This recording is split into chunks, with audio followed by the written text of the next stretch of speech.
예, 안녕하세요. 푸른 엄마가 좀 인사를 잘하라 그래가지고 인사를 잘합니다. 예. 이번에는 배려 깊은 사랑의 세 번째 분별 기준인 공감입니다. 공감.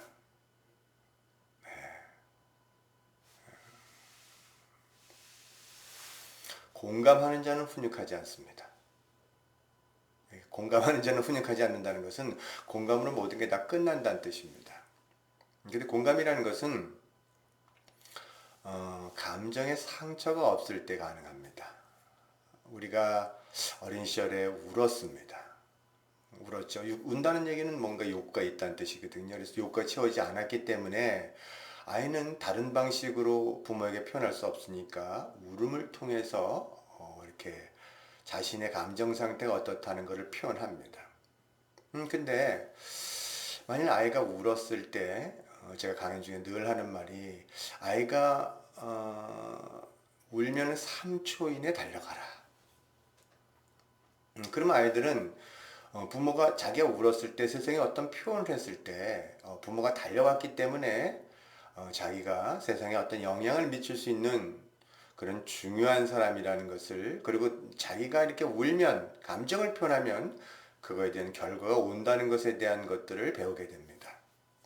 이렇게 해서 정말 감정을 있는 그대로 받아줘서 이렇게 성장한 아이들은 감정이 섬세하게 이렇게 분화가 됩니다. 그래서 이 감정이 이렇게 공감을 통해서 섬세하게 분화된 아이들은 감정을 통해 이 감정이 어떤 이렇게 무엇을 선택할지에 대한, 왜냐면 감정 안에는 욕구가 있고 그리고 자기가 뭘 좋아하는지 싫어하는지에 대한 욕구가 있고, 그것이 이렇게 판단을 내릴 수 있는 안내를 해주는, 그래서 판단이 굉장히 정확해질 수 있습니다. 이렇게 삶을 살면서 선택이 정확해질 수 있다는 뜻이죠. 자기가 뭘 좋아하는지 싫어하는지 분명히 알고 있기 때문에. 근데 이 감정이라는 것 자체는 사실 에너지입니다. 나중에 감정을 깊게 다루게 될 겁니다. 이 수치심의 치유서부터 시작해서 결국 나중엔 육아서들은 이 감정을 안 다룰 수가 없는데, 이 에너지는, 감정이라는 거는 이렇게 그 에너지가 충분히 상대에 의해서 공감받으면 굉장히 마음이 차분해지기 때문에 감정에 휩싸이지 않고 선택이 가능해지죠. 근데 이제 우리가 이 감정에 관한 부분은 긍정도 없고 부정도 없는데, 이 감정을 공감받았다면 우리가 공감받은 만큼 또 내 아이한테 감정을 공감해 주는 것은 쉽습니다. 근데 우리는 어린 시절에 그런 감정을 공감받은 경우가 그렇게 많지 않습니다. 아마 이런 경우가 있을 겁니다. 아이가 울잖아요. 저도 어린 시절에 울었습니다. 울면은 부모님 뭐라 그래요? 뚝, 그러면서 뚝, 뚝. 그럼 어떻게 해요? 어떻게든 안 울라고. 그냥 뚝. 근데 뭐또 기침 나오고 터지고 또 그냥 또 울면 또 운다고 또 야단 맞고. 여러분, 이때 뚝 그랬을 때 이 울지 못했던 감정이 어디가 있겠냐 이거죠. 이것은 감정은 몸으로 겪고 전까지는 그 에너지가 다 이렇게 소진되지 않고는 어딘가에 남아 있게 되어 있습니다. 이것을 우리가 만일 예를 들어서 그것이 무의식에 있다라고 할 때는 그 단어를 뭐라고 쓰냐면 억압됐다는 단어를 씁니다. 억압. 억제란 단어와 억압이 다른 게, 억제란 단어는 내가 누구 앞에서 화가 났는데 그 화를 내면 안 되는 거예요. 우리 어른이고. 그럴 때 내가 화가 난 거를 꾹꾹 참고 있으면 억제입니다. 그런데 자신이 화가 났는지조차 감지하지 못하고 있는 상태를 억압이라고 부릅니다. 이건 무의식안에 그대로 있기 때문에 언젠가는 이것이 터져 나올 수 있는 그런 기회를 엿보게 되죠. 싸이가 울면은 그냥 어릴 때 공감받는 사람은 그냥 그래 공감합니다 이렇게 공감해 줍니다. 그리고 그래 그랬구나, 그랬어, 그래, 그래서 슬프구나, 그래 얼마나 슬퍼, 이렇게 공감해 주면 아이는 그래 엄마 슬퍼 이렇게, 그리고 다 울고 난 다음에 그리고 그냥 깨끗해져요. 이게요, 아이가 울 때 3초 안에 달려가라 이렇게, 그 3초 안에서 공감해 주면 울음은 5초 안에 끝납니다. 근데 어린 시절에 이렇게 울음에 대한 공감받지 못했던 사람은, 그래서 그 슬픔이 억압되어 있는 사람은 절대 삼초 안에 돌려가지 못합니다. 왜냐하면 아이의 울음이 내 안에 나의 어린 시절 억압되어 있던 무의식에 있는 그 울음을 먼저 건드려요. 그래서 내가 나를 달래기가 바쁩니다. 머릿속에서는 배웠습니다. 공감해줘라, 공감해줘라. 그렇게 육아서를 통해서, 강연을 통해 배웠는데 절대 3초 안에 못 달려갑니다. 왜요? 내가 나를 달래기 바쁘다 그랬습니다. 그런데 어떻든 간에 의지를 발동해서, 그것도 부모니까 가서 배운 대로 하겠다라고 이렇게 의지를 발동해서 6초 안에 달려갑니다.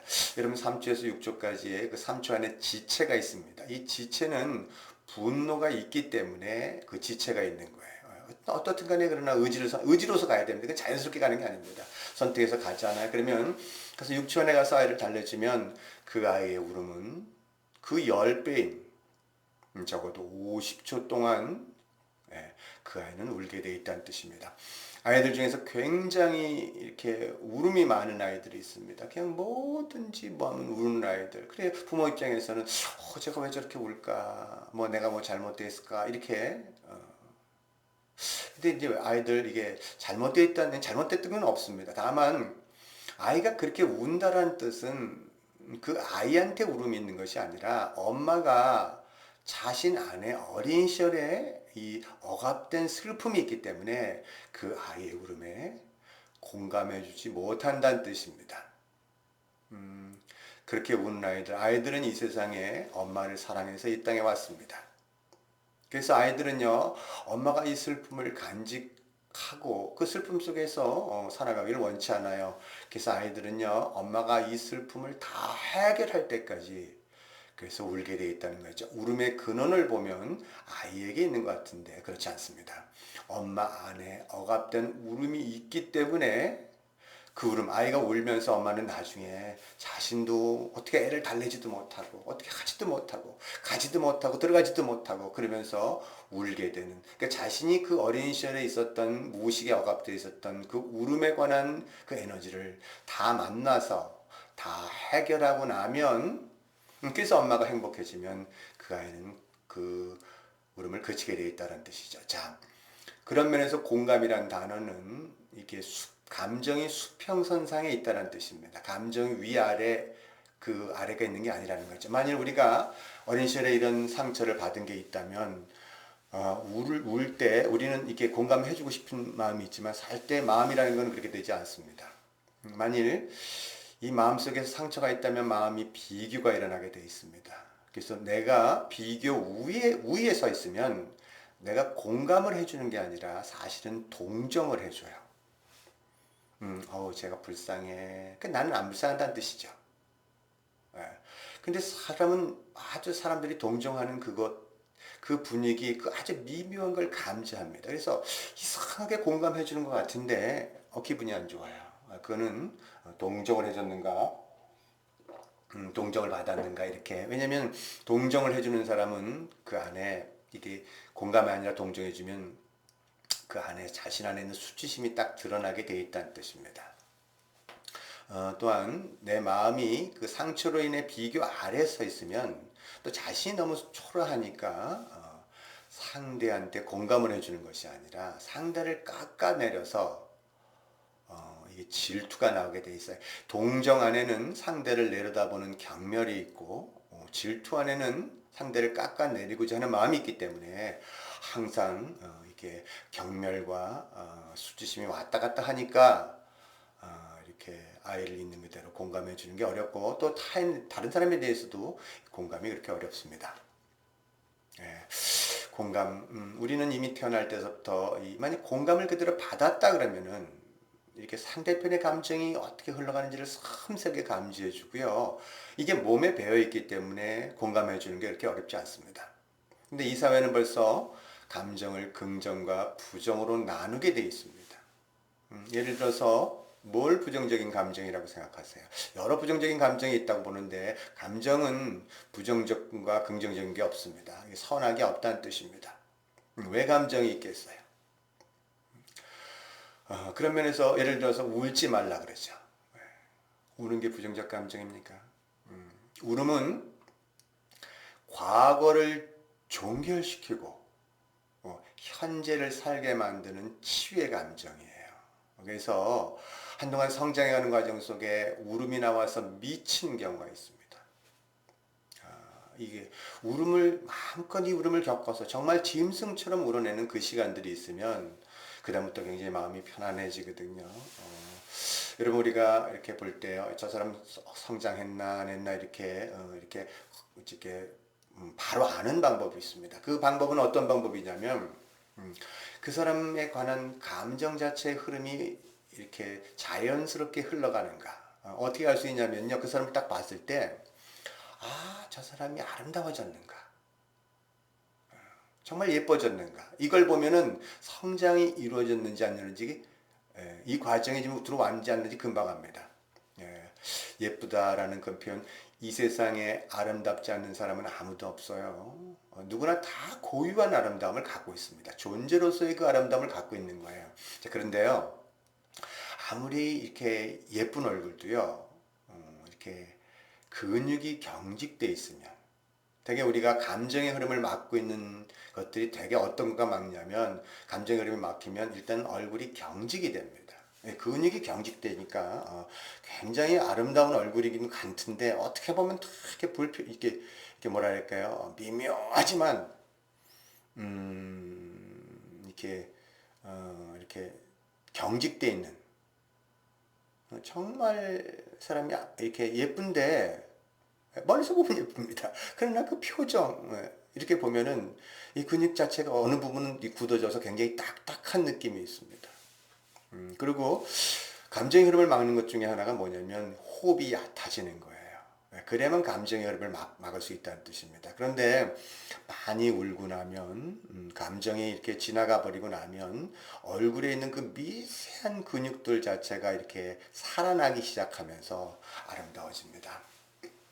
그냥 금방 알죠. 너무너무 예뻐지셨네요. 너무 아름다워지셨네요. 그러면, 그래요? 뭐 이렇게 들어가지만 그 표정, 그 안에 있는 그 웃을 때 이렇게 오는 그 빛, 뭐 이런 거 보면, 저분이 많이 울었구나. 이렇게 알 수 있다는 뜻이죠.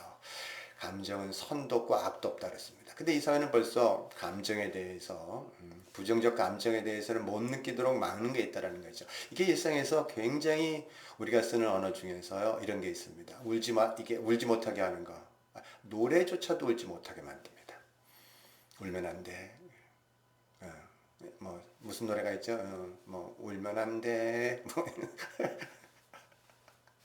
제가 노래 잘하면, 울면 안 돼. 이런 거 있죠. 산타 할아버지는, 왜 울지 말아야죠? 선물을 받아야 되니까. 이 남자들은요, 여자들은 잘 모르는데 화장실에 가잖아요. 그러면은 이 남자들, 저는 그거 볼 때마다 이렇게 화가 좀 납니다. 이렇게 화장실 앞에 뭐라고 써 있냐면요, 남자가 흘리지 말아야 될 것은 눈물만이 아니라 뭐 이렇게 써 있습니다. 왜 왜 울지 못하게 만들죠? 울지 못하면 병듭니다. 우는 자는 약해요. 아니에요. 우는 자가 강합니다. 울지 못한 자는요, 그냥 자기 안으로 이렇게 하고 씩씩하다가 그냥 팍 한 번에 팍 쓰러져 버립니다. 운다라는 것, 슬픔은 과거를 종결시키고 현재를 살게 하는, 과거에 관한 죄책감과 미래에 대한 두려움이 사라져 버리고 현재 사랑으로서 살게 만드는 그 감정이 울음이라는 감정입니다. 슬픔이라는 감정이에요. 뭘 부정적 감정이라고 생각하시죠? 예를 들어서 화내지 마라. 저기 어디다 대고 화를 내. 이게 화라는 감정, 부정적인 감정 아닙니다. 화라는 감정은 나의 경계를 지키는 감정과 동시에 내가 누구인지, 내가 뭘 좋아하는지를 알게 해주는 감정입니다. 제가 오늘 이 화라는 감정, 욕구가 충족됐냐 안 주어졌느냐, 아니면 내 경계, 그래서 화라는 감정이 굉장히 건강한 감정입니다. 화라는 감정은 길어봤자 1분 이상 지속되지가 않아요. 화가 1분이 넘어가면 그건 화라고 하지 않고 분노라고 얘기합니다. 중국어로서는 펀누라고 하더라고요. 펀누. 펀누. 중국 10년 다니면서 이 한 단어 배웠어요. 하도 제가 이 분노의 강연을 할 때, 예. 어떻든 간에 1분 이상 넘어가지 않는다라는 거. 왜 화가 건강한 감정이냐면, 화라는 감정은 이런 거예요. 내 경계를 들어오지 마세요. 왜? 당신과 나는 좋은 관계를 유지하고 싶습니다. 이 메시지가 화입니다. 예. 사람들요, 이 화가 없다면 짓밟히게 돼 있어요. 예. 누가 예를 들어서 있잖아요. 뭐가 이렇게 얘기합니다. 막 있잖아요. 화를 못 내는 사람이 남 탓을 해요. 화를 못 낸다는 것은 이미 자신의 경계를 못 정하기 때문에 이게 어깨를 이렇게 해서 날 좀 밟아주세요. 이걸 요청하고 있는 겁니다. 근데 화를 내기 시작하잖아요. 나는 당신과 좋은 관계를 유지하고 싶지만 내 경계 안에는 들어오지 마세요를, 이게 분노 없이 화. 그러면 분노를 하버리면 상대편이 분노에 먼저 감지하니까 말을 듣지 않아요. 그러나 화라는 거는 자신의 선택, 자신의 의지를 표현하고 있는 거기 때문에 상대 그것을 존중합니다. 이게 성장하면 화가 없을 것 같잖아요. 근데 화가 사실은 더 많이 납니다. 네, 그러나 화가 조금 이렇게 빡 올라왔다가 땡치죠. 저 푸르미 엄마하고요. 그래서 성장하고 난 다음에, 그 전부터는 많이 싸우진 않습니다. 그러나 싸워봤자 1초? 내 들어오지 마세요. 푸르미 엄마도 굉장히 섬세하게 감지하고 나도 감지하니까 바로 경계 안 들어오죠. 그러고 난 다음에 그냥 또 웃는 겁니다. 애기처럼. 세상이 참 재밌어졌어요. 이렇게 살면서 이렇게 좋은 세상이 올 줄 몰랐습니다. 부모와의 관계도 이렇게 좋아질 줄 몰랐습니다. 어떻든 간에 분노가 들어오는데 이 분노는 무근화라 그랬습니다. 이 화는 적어도 16가지 얼굴을 가지고 있습니다. 나중에 화의 심리학 같은 책 이렇게 다뤄드릴 때 16가지 화가 어떻게 있는지에 관한 부분들을 아마 자세하게 설명할 수 있는 시간이 있을 겁니다. 자, 감정은 오늘 강연에서 선도 없고 악도 없다. 나중에 감정에 대해서 깊이 다룰 겁니다. 없다라는 거 오늘은 그런 감정에 관한 서론적인 것만 얘기할 겁니다. 감정은 그런 면에서 이렇게 감정을 느끼느냐가 있고 감정에 대하여 생각하느냐가 있습니다. 대부분의 사람들은 감정을 느낀다라고 얘기하는데 감정이 느껴진다. 감정이 섬세하게 분해져서 그걸 감각으로 느낀다라는, 이런 상태라면 감정을 느낀다라고 표현할 수 있을 겁니다. 감정을 느끼는 자는 교양학을 지휘하는 지휘자가 하나 틀리면 찾아내듯이 상대편이 감정이 어떻게 움직이는지를 정확하게 감지할 겁니다. 만일 저기 앞에서 오는 사람이 분노가 너무 많다. 그래서 내가 저 사람 앞에 지나가다가 잘못하면 망신당할 일이 있을 것 같다라는 느낌이 들어서 이렇게 싹 돌아간다면 감정을 느낀다라고 표현하는 게 맞다라는 거죠. 저도 이렇게 감정 사전이 나오면 감정이 있잖아요. 그건 머릿속에서 이 단어는 무슨 단어를 얘기하는 거야 라고 얘기할 수 있지만 이 감정이 어떤 감각을 통해서 느껴지는지에 대해서 이거를 감지하는데 저는 3년을 정말 짐승처럼 울었던 시간을 거쳐나서 내가 이제 비로소 감정을 느끼고 있구나라고 얘기할 수 있는 그 상태가 됐다는 뜻이죠. 이사회는 감정에 대해서 깊이 알지를 못합니다. 오늘 감정에 대해서 조금 더 나중에 시간이 되면 충분히 다룰 수 있는 시간이지만 공감하는 자는 훈육하려 하지 않는다. 그렇게 하고 내 감정에 억압된 부분이 무엇인지를 어떻게 찾아낼 것인가. 그 감정이 그건 앞으로 계속 얘기할 어떻게 찾아낼 것인가. 충분히 내면의 치유를 하면서 내면 아이 치유하는 과정 속에서 알게 될 과정이 있을 거고요. 감정에 관해서 오늘은 개발적인 것만 나누고 이것이 아이들은 감정에 공감해 줬을 때 자신이 사랑받는다라고 느낀다라까지 여기까지 말씀을 드렸습니다. 예, 다음번에는 매력 있는 사랑의 4가지 분별 기준 중에서 놀이와 스킨십에 관한 부분들에 관한 강연을 하겠습니다. 예.